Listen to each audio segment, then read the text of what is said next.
국회 문화체육관광위원회 강희정 국회의원이 국제축구연맹 피파에 최근 진행 중인 대한축구협회 국정감사에 대해 문의한 결과 피파도 한국 정부가 한국 축구의 좋은 거버넌스를 위해 감사하는 것인지 축구협회 회장 선출 조항이 민주적인지 검토 중이라는 답을 얻었다고 밝혔습니다.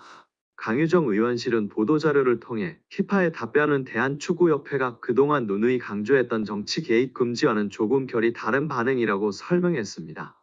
강유정 의원이 피파에 질의한 내용은 피파가 대한축구협회 제3자의 부당한 개입이 확인되면 징계를 받을 수 있다는 내용이 적혀있는 공문에 대해 국회의 축구협회에 대한 현안 질의와 문제부의 감사가 제3자의 부당 개입에 해당하는지 국회와 문화체육관광부로부터 축구협회 관련 정보를 받을 의향이 있는지 축구협회 회장 선거 규정이 독립성과 민주적 절차를 보장하고 있는지 제3자의 부당한 개입의 범위는 어디까지인지였습니다.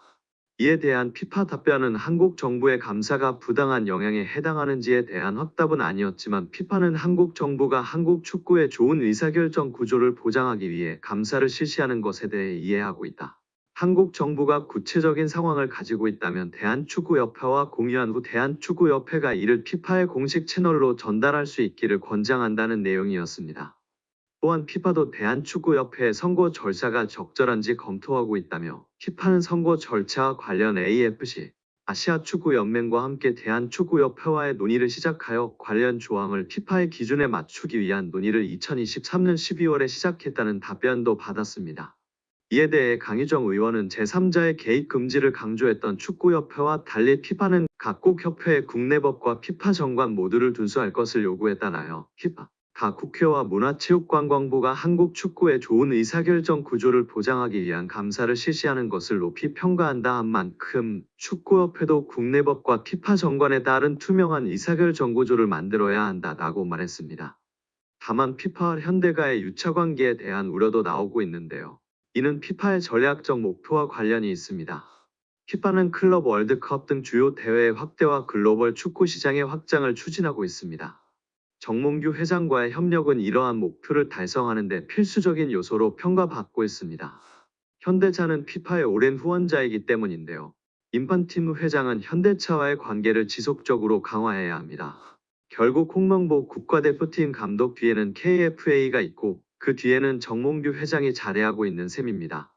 피파와 현대차의 파트너십은 1999년으로 거슬러 올라갑니다. 당시 피파는 월드컵 마케팅 권리를 여러 기업에 개방하는 새로운 전략을 채택했습니다. 현대차는 피파와 파트너 관계를 맺고 2002년 한일 월드컵을 포함한 13개 피파 대회를 후원했습니다. 2002년부터 2022년 카타르 월드컵까지 총 6회의 월드컵을 지원하며 최소 1조 원 이상의 자금을 투자한 것으로 추정됩니다. 대한축구협회 임원들이 지난해 법인카드로 가장 많은 금액을 지출한 곳이 축구협회 최영일 부회장 배우자가 운영하는 서울 송파구의 일식당으로 확인되며 파장입니다.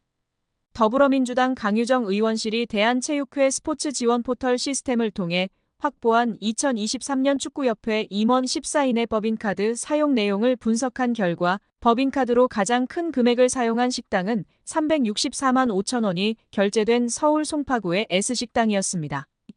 S식당은 최 부회장 부인인 강모 씨가 운영하는 일식당인데 축구협회가 지난해 법인카드를 사용한 총 867곳 가운데 총액 기준 제일 높은 액수가 결제됐습니다.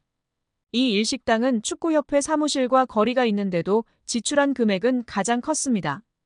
임원들은 S식당에서 총 20회 법인카드로 결제했는데 이는 택시비나 카페 이용 등을 제외하면 건수로도 가장 많았습니다.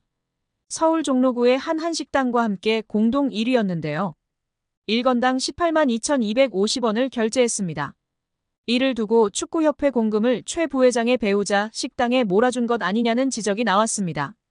최 부회장 배우자는 이와 관련 작년에는 최 부회장과 결혼한 사이가 아니었고 서로 호감을 갖는 정도의 사이였다.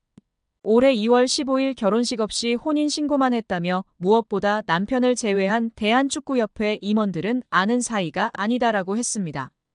이게 더 웃긴데요. 썸녀에게 호감을 사기 위해 몰아주기 했다는 게 더욱 분명한 사실이 되었습니다.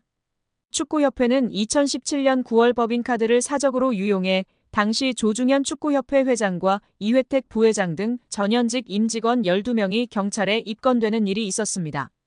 당시 조사 결과 축구협회 임직원들은 골프장과 유흥주점, 노래방 등에서 법인카드를 사용했습니다.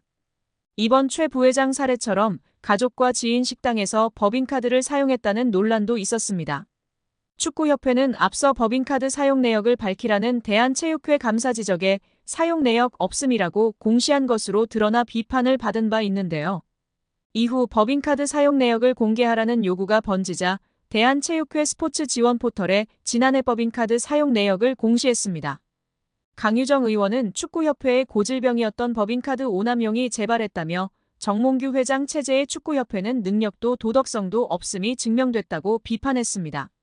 한국 축구에서 학명으로 가장 두드러진 인물이 바로 지금 이 시끄러운 와중에 축구 대표팀 감독을 맡은 홍명보 감독입니다.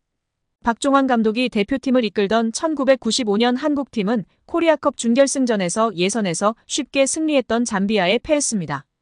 그런데 이 경기 전날 박 감독의 억압적이고 비인격적 훈련에 불만을 품고 있던 홍명보, 황선홍 등 주전 선수들이 경기 전날 술집에서 대취할 정도로 술을 마신 사실이 언론에 보도가 돼 난리가 났습니다. 그래서 홍명보 선수 등은 징계 위기에 처했는데 이들은 그 제보자로 박 감독을 꼽았고 언젠가 안갚음하리라 맹세했다고 합니다. 다음해 아시안컵 8강대 이란전에서 한국은 6대2로 참패하였습니다. 유례를 찾기 힘든 처참한 패배입니다. 특히 전반에 2대1로 앞서고 있었는데 휴식 시간 라커룸에서 무슨 일이 있었는지 후반에만 연속으로 5골을 먹은 것입니다. 당사자들은 부인하지만 이 사건은 축구계뿐 아니라 축구팬들도 의혹을 거두지 않고 있습니다. 박 감독은 결국 감독에서 물러났고 당시를 회상하며 자살까지도 생각했을 만큼 개인적으로도 충격이 컸다고 했습니다.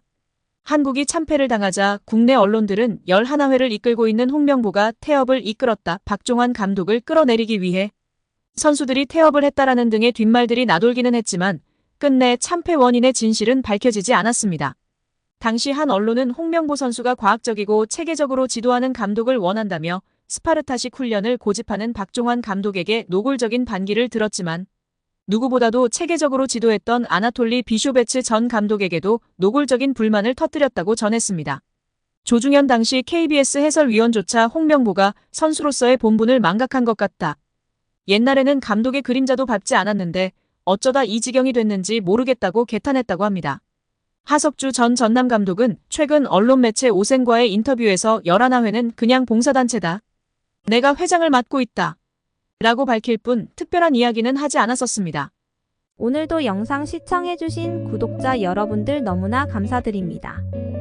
아직 구독 안 하셨다면 구독, 좋아요 부탁드립니다.